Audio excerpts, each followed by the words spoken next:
Shalom saudara yang dikasihi Tuhan Yesus Kristus. Selamat malam, salam sejahtera buat saudara semua dimanapun saudara berada. Damai dan sukacita oleh Roh Kudus melimpah senantiasa dalam hati dan kehidupan saudara semua. Sebelum kita mendengarkan renungan firman Tuhan, mari sama-sama kita siapkan hati dan berdoa.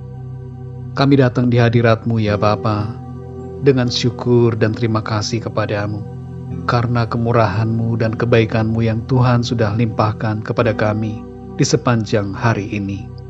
Terima kasih ya Tuhan Yesus untuk segala kebaikan-Mu, penyertaan-Mu yang sempurna atas kami. Saat ini kami mau mendengarkan kebenaran firman-Mu. Jamahlah hati kami ya Tuhan, supaya kami dapat mengerti akan maksud-Mu bagi kami. Terpujilah nama-Mu Tuhan. Dalam nama Tuhan Yesus kami berdoa. Haleluya. Amin. Saudara yang dikasih Tuhan, ayat renungan kita pada saat ini terdapat di dalam Mazmur 119 ayat yang ke-9. Tertulis demikian, dengan apakah seorang muda mempertahankan kelakuannya bersih, dengan menjaganya sesuai dengan firman-Mu. Saudara yang dikasih Tuhan, bayangkanlah bagaimana bila tidak ada cermin kaca di dunia ini. Rasanya akan banyak orang yang kalang kabut, terlebih khusus lagi bagi yang biasa make up, karena tidak bisa mengerjakan make up wajahnya dengan tepat. Sebelum cermin kaca ditemukan pada tahun 1835, orang-orang pada zaman dulu memakai berbagai benda lain untuk melihat wajahnya, misalnya dengan menggunakan bahan logam yang dipoles.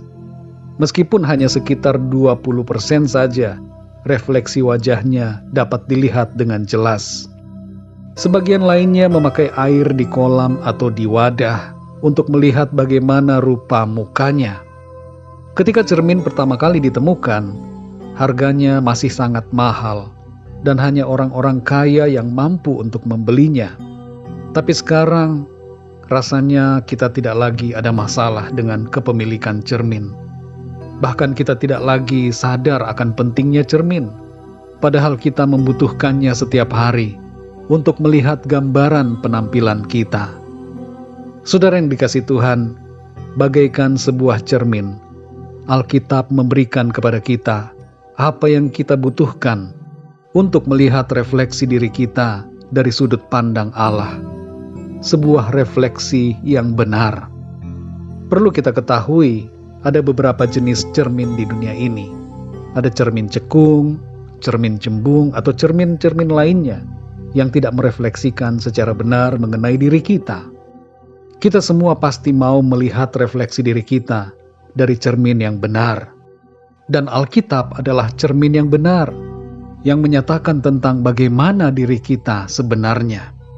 Kalau ada yang salah dan perlu kita perbaiki, maka kita akan mengetahuinya ketika kita bercermin pada Alkitab dengan cara membaca, mendengar, dan merenungkannya. Dalam Mazmur 119 ayat yang ke-9 dikatakan, dengan apakah seorang muda mempertahankan kelakuannya bersih, dengan menjaganya sesuai dengan firman-Mu. Pertanyaan dalam ayat ini relevan buat semua orang, bukan hanya terkhusus bagi anak muda saja. Bagaimana cara mempertahankan sikap hidup kita berkenan kepada Tuhan adalah dengan menjaganya sesuai dengan firman Tuhan. Hal ini ibarat kita selalu bercermin kepada firman-Nya. Kita berkaca pada perintah Tuhan, melihat apakah diri kita selaras dengan kehendak-Nya ataukah tidak.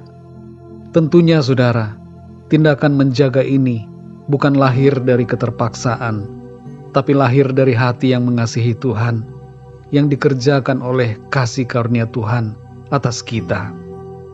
Dalam 2 Timotius 3 ayat yang ke-16 dikatakan, segala tulisan yang diilhamkan Allah memang bermanfaat untuk mengajar, untuk menyatakan kesalahan, untuk memperbaiki kelakuan, dan untuk mendidik orang dalam kebenaran.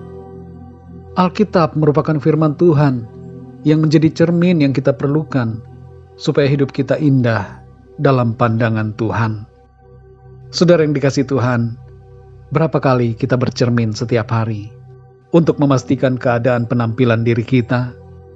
Mari saudara, kalau penampilan lahiriah kita saja begitu kita perhatikan, mari kita juga perhatikan penampilan rohani kita di hadapan Tuhan.